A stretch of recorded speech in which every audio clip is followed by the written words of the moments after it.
right, boys. It is March 28th, 2025, and a nice day outside today. Kind of cloudy, but current water temperature at the beach area is 53.8. We're now 4.2 degrees away from that 58-degree head dunkable, we think, water temperature. Getting closer and closer. But it looks like there will not be a March beach visit 2025. It's never happened. It's not going to happen this year. Last night's feature presentation as we closed out the final day of the off-season movie viewing. The little break was, and this is the second one in a row picked by Andy 8010. It's called Time Changer 2002. This is a Rich Cristiano film, which I've talked about his films a lot. Most of his are short films, like The Pretender, Crime of the Age, Into the Harvest, Late One Night. But this one is 99 minutes. So this is a full-length film. And I have to say, this is probably his best film as far as like an actual, like, really good movie. It keeps you engaged the whole time and has a really good message. It's about a Bible professor in the 1890s traveling 100 years into the future to see the effects of things in roughly, 2000, year 2000. And I've watched this several times. I just really like this movie. And it has humor, and it has real like emotional type of stuff, and it's really good. So we have D. David Morin is the main actor, and then Gavin MacLeod is in this as one of his colleagues. That's Captain Steubing, Gavin MacLeod. Hal Linden of Barney Miller. And we also have Richard Reilly, who you might remember you might recognize his face because he was in the 1999 film comedy Mike Judge Office Space as the antsy older employee of Anytech who gets fired. What the hell is wrong with you people? So he's in this. Also a couple of the Rich Cristiano guys from his bullpen, a couple of his main actors who have been in other movies of his.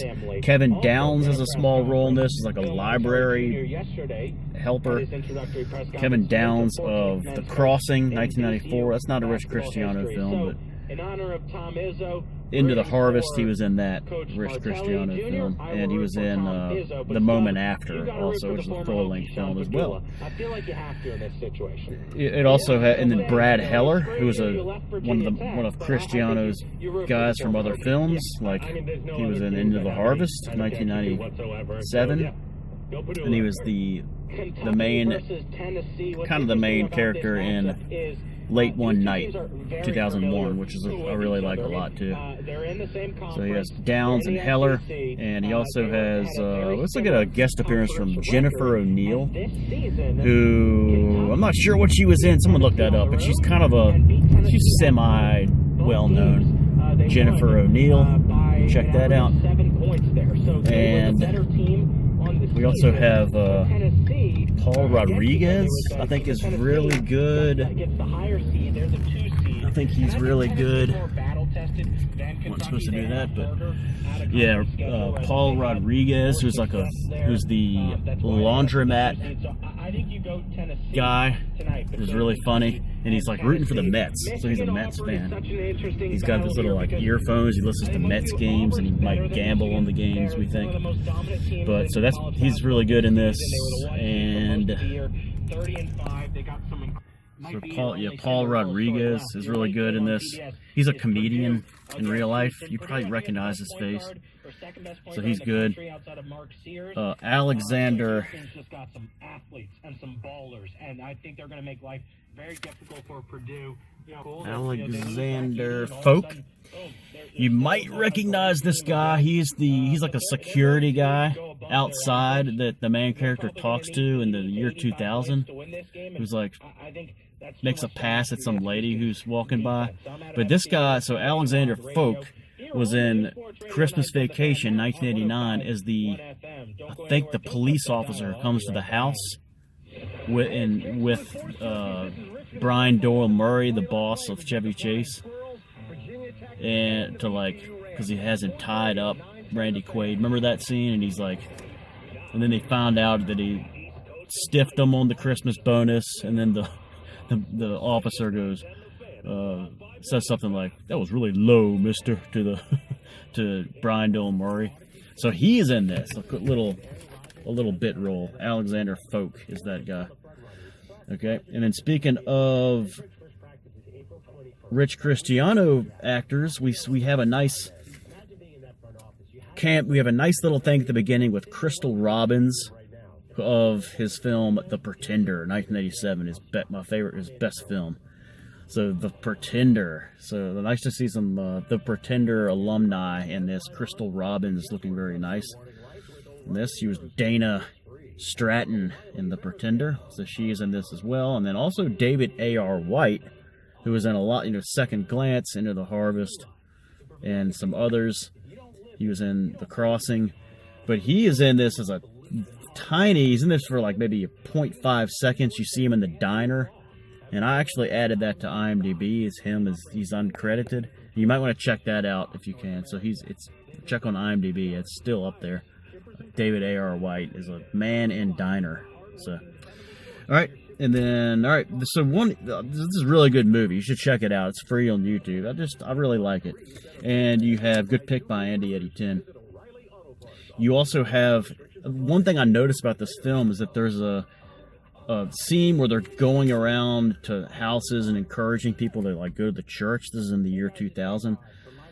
And there's a house they go into where this little boy is watching a clip of looks like a TV show or a movie of this looks like kind of teenage boy and girl about to kiss.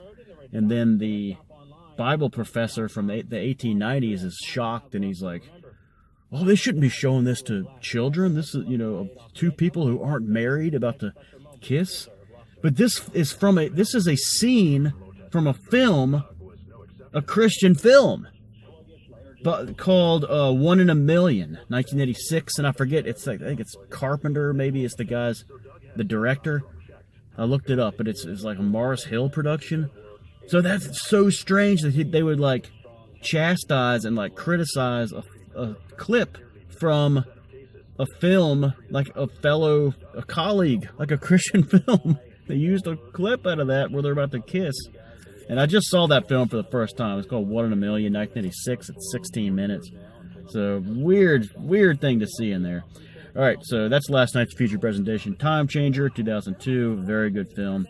As we close out the year close out the off season of movie viewing.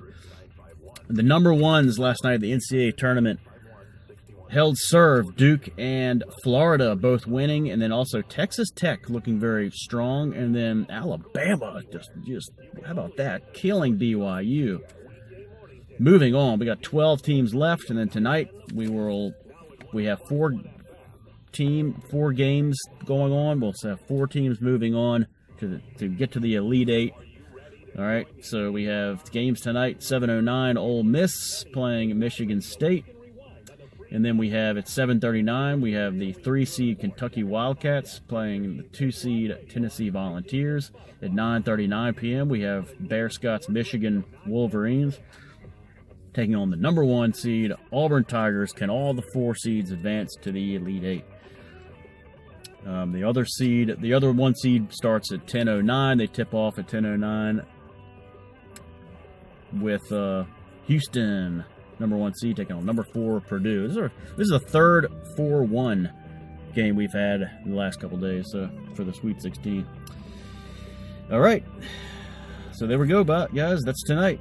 Happy New Year! The spring season and the new year of movie viewing begins tonight. What film is it going to be? Maybe a one for all the marbles. Not sure what we're going to go with. Spring break. Nice to do. Field day today. All right, at school. That was good stuff. Nice day. Spring break begins. What's the future going to be? Be ready. Might do one for all the marbles. See you then.